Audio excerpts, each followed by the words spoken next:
1970's A to Z of football.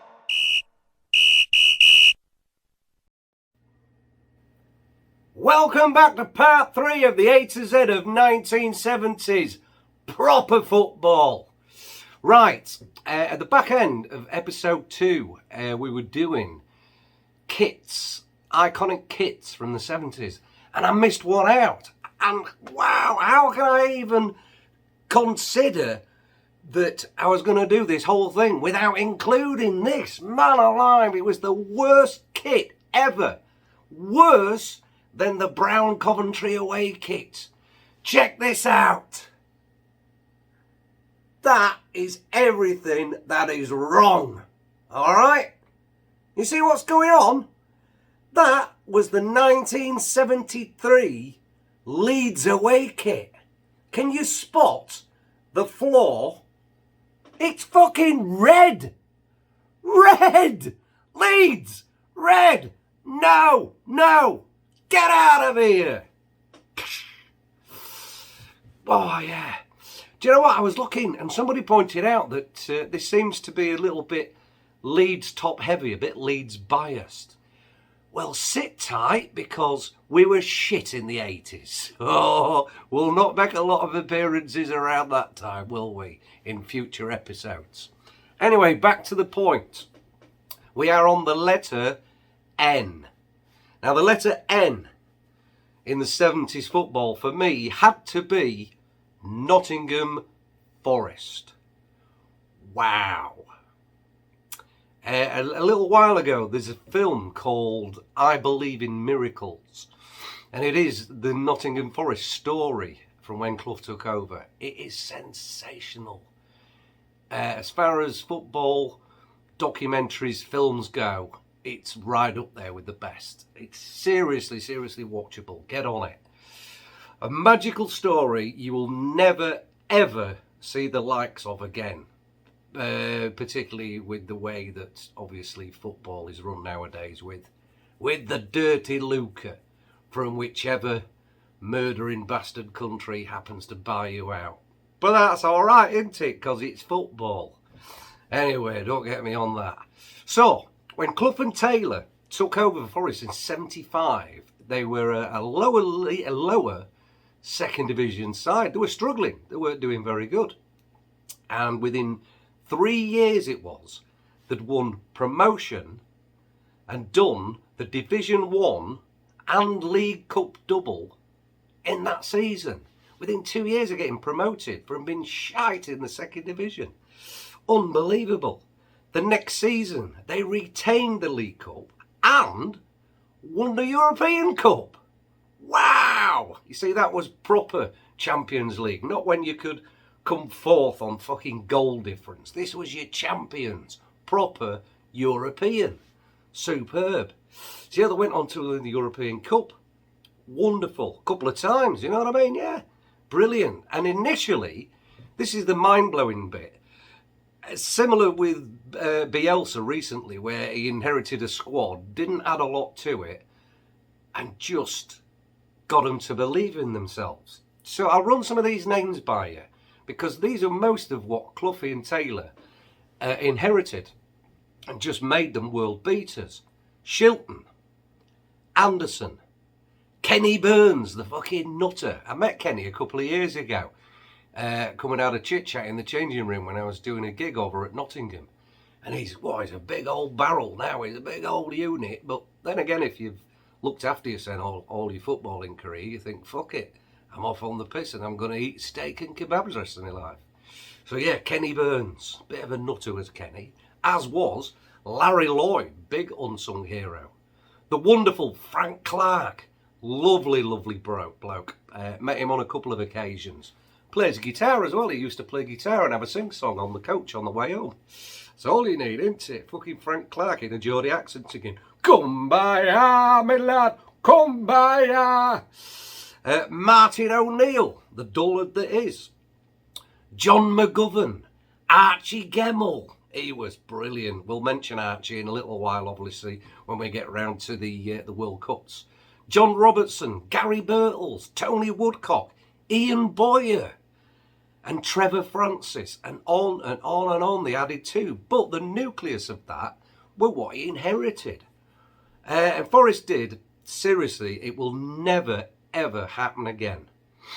Because other than, like I said, they added to with Trevor Francis for the first £1 million transfer. But he got them to be,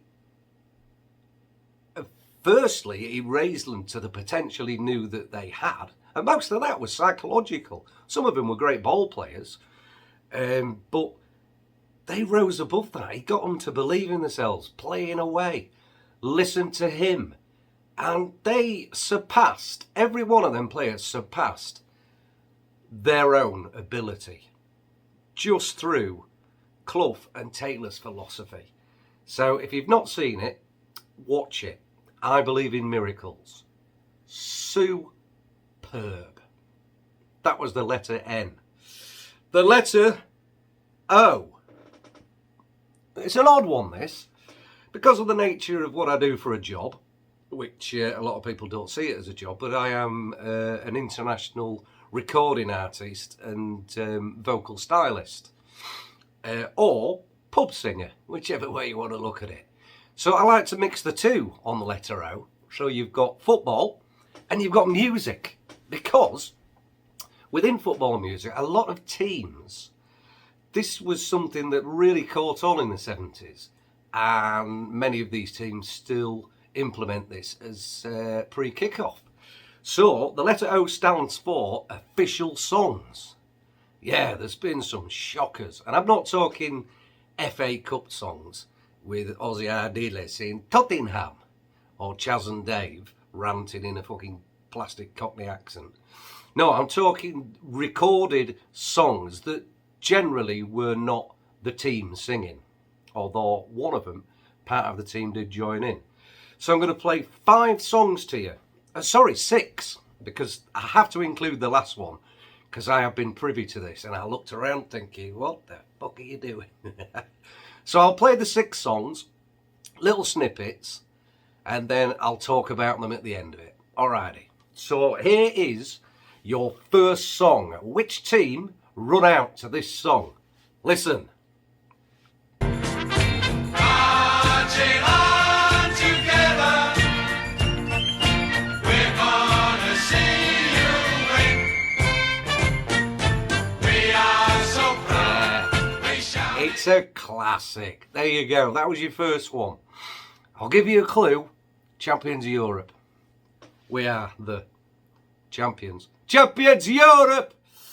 Here's your second one. 2 teams run out to this, but the most famous team that use this as their play-on theme. Have a listen.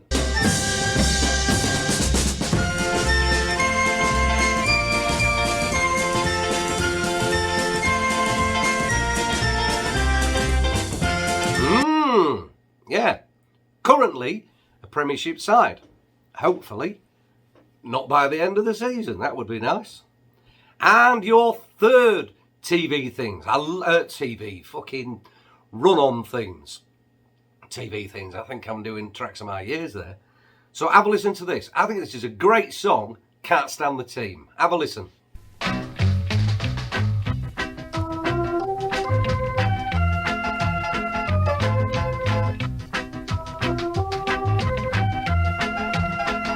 Like that. Like a bit of that.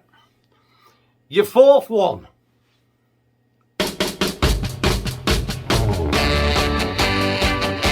You say that you love me, all of the time. That was your fourth one. Your fifth one, pretty easy. Dead famous. Have a listen.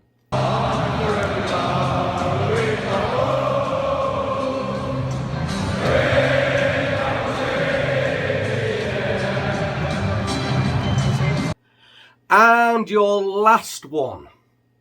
Alrighty, I'll play the last one for you. And I'll play this as an instrumental, because they sing different lyrics to it, which is just astonishing when you're there listening to it. So have a listen to this.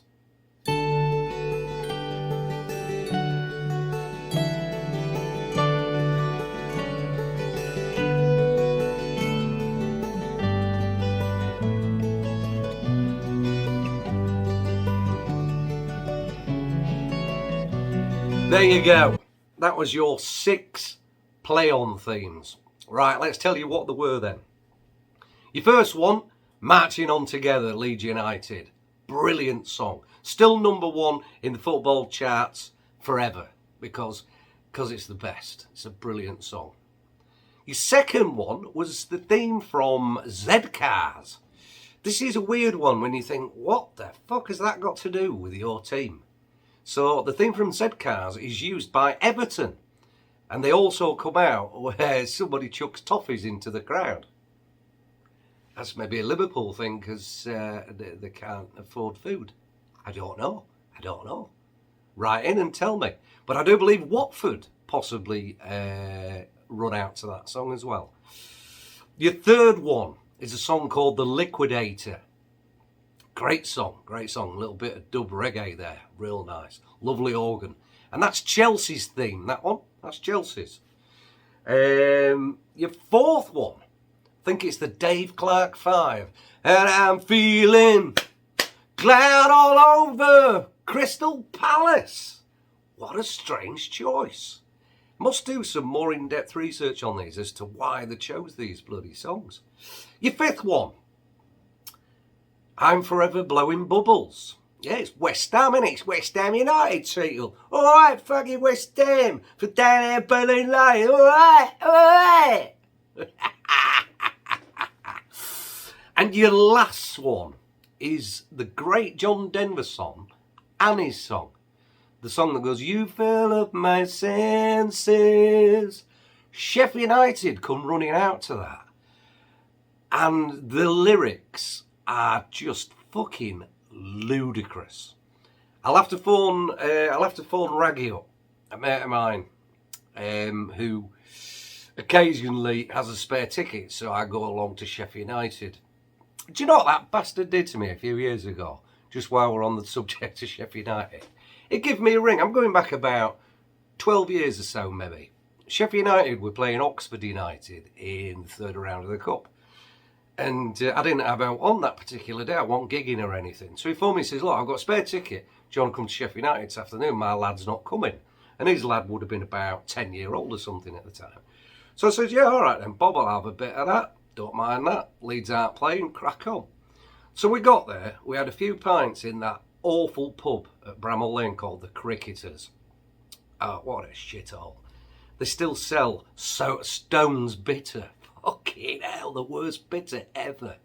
So he gets walking to the ground and Raggy gives me the ticket and he said, and I fucking still can't believe, I swallowed it up, line and sinker.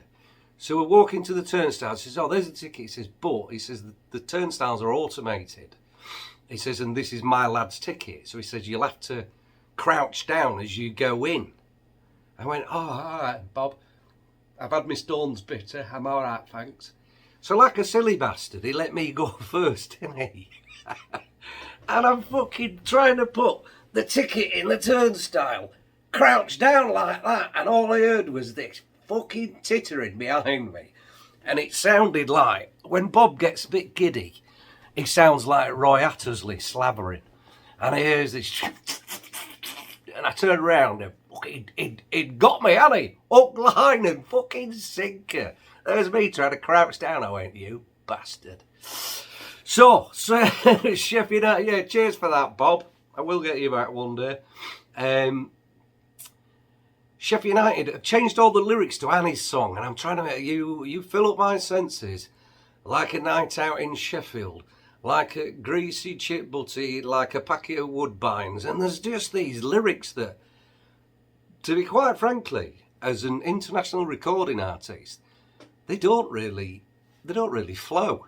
So maybe Sheffield United have a word with yourselves. And that was that.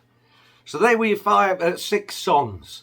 Brilliant. A little bit of music, a little bit of football.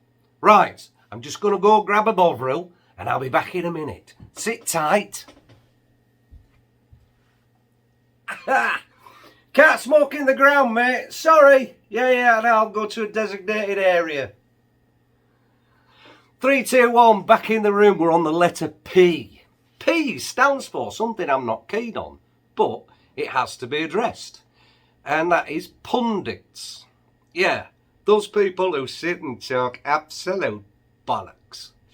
So during the 1970 World Cup, the big match introduced a new concept to their viewers. Oh.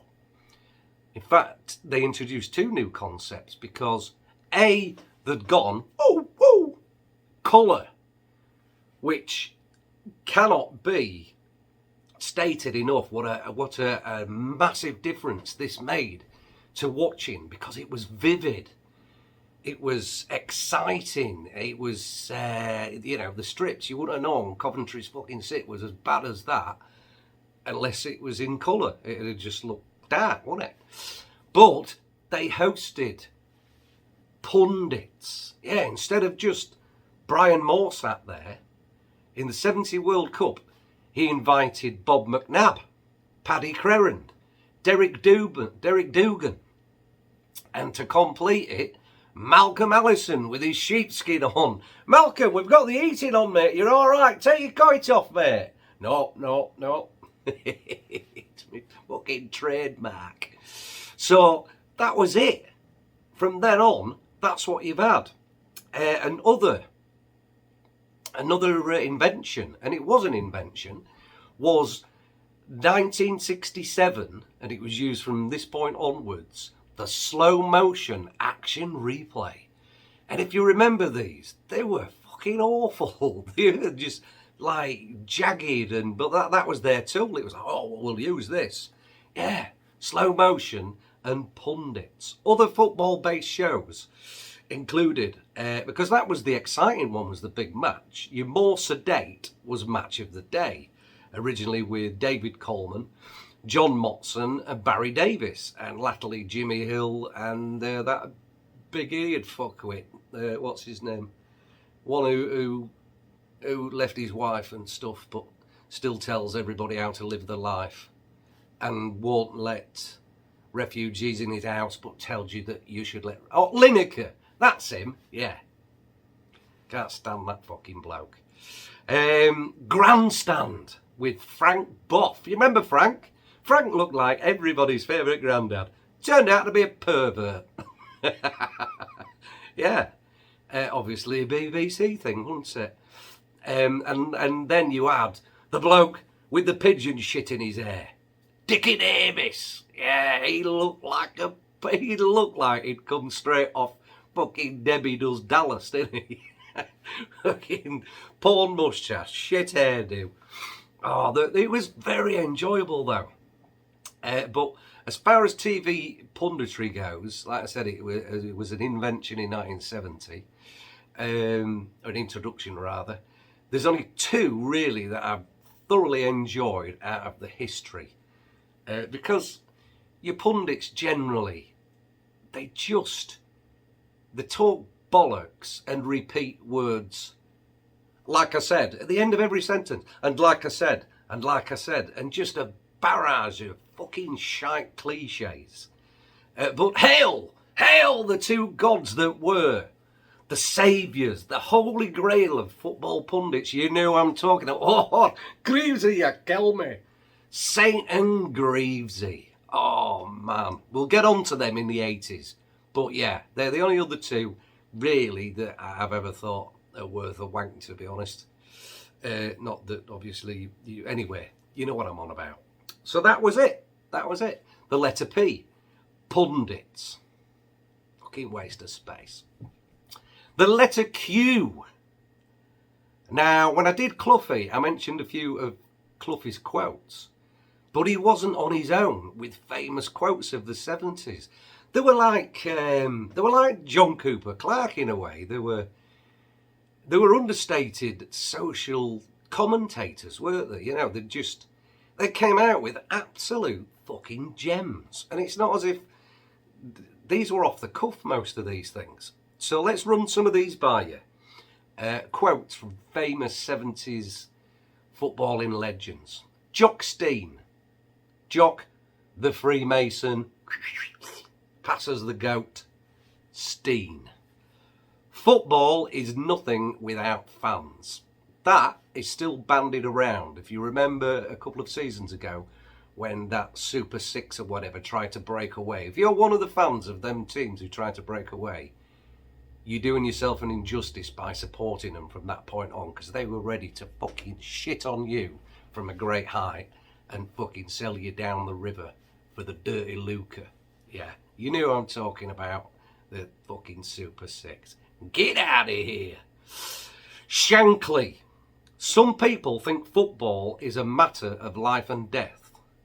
I assure you, it's much more serious than that. Great quote. Great quote. Absolute bollocks, but great quote. George Best. In 1969, I gave up women and alcohol. It was the worst 20 minutes of my life. When you think back, there's no wonder a lot of us who grew up in the 80s were absolute fuckwits, because these were our role models. You know what I mean? Alkies, womanizers, misogynists, fucking drug takers. These were our idols, but at least they were realistic idols. Not like them fannies nowadays. Katie Price, fucking do me a favour. So that was George Best. And another classic of his. I quite like this because you have to think about it. If I'd have been born ugly, you'd never have heard of Pele. Think about it. That's a classic line. Cheeky Stan Bowles. Regarding money, I blew the lot on vodka and tonic and gambling and fags. Looking back, I think I overdid it on the tonic. Cheeky Stan. And then you had Don Revy. I love this because it throws up an image of your mind, and it's fair to say that the guy was that good. When Eddie Gray plays on snow, he doesn't even leave footprints. Woo! Yeah, I told you, that man, Eddie, was a fucking wizard. Brilliant. Jack Charlton. Football is a man's game, not an outing for namby-pambies. You joking? Say it as you see it, Jack. Yeah, not for namby-pambies. And I thought, you don't hear that nowadays, do you? There's certain things you don't hear. Some of them for obvious reasons. But namby-pamby. And I did a bit of research, and it tells me that it was taken from a poem called Namby-Pamby, which I believe is detrimental to the level of which somebody could do their job. And it's a poem called Namby-Pamby by Henry Carey from 1725. So, you know, it just shows you can write something that will still be relevant 200 years later. Yeah. Mash, what do? You are so enlightening and entertaining. Cheers, you know, just filling time of day, and that's all. I'm enjoying it. Yeah. So, that was part 3. Short and sweet. I'll catch you again soon. I like your messages you keep giving us, so pointing out stuff I've missed or stuff you've enjoyed during this. It's a nice little thing to sort of pass time a day off until you inevitably die. So I'm enjoying it. So keep watching, and I'll catch you soon for part 4, which starts with the letter R, and the letter R stands for